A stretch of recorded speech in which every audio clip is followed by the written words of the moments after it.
برو بچ یه دونه چیز گذاشتم، یه ویدیو گذاشتم که نهایشش اینه که کلا 300 و تقریبا 400 تا ویو خورد و هیچ کامنتی و لایکاش هم اونقدر زیاد نبود، کام 4-5 تا بود و هیچ کامنتی هم نخورد تقریبا.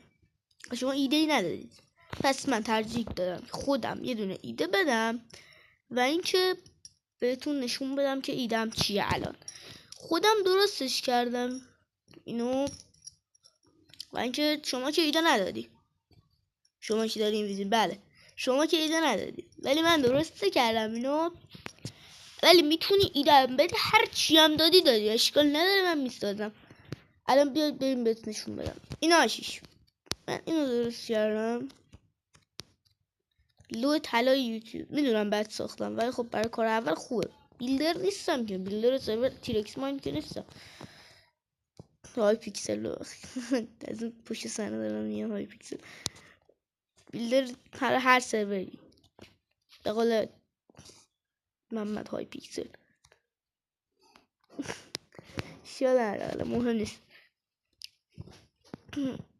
بیلدر خلاصه که نیستم، برای اولین بیلدم فوق‌العاده خوب، بد نمیدونم واقعا شما نظر بده.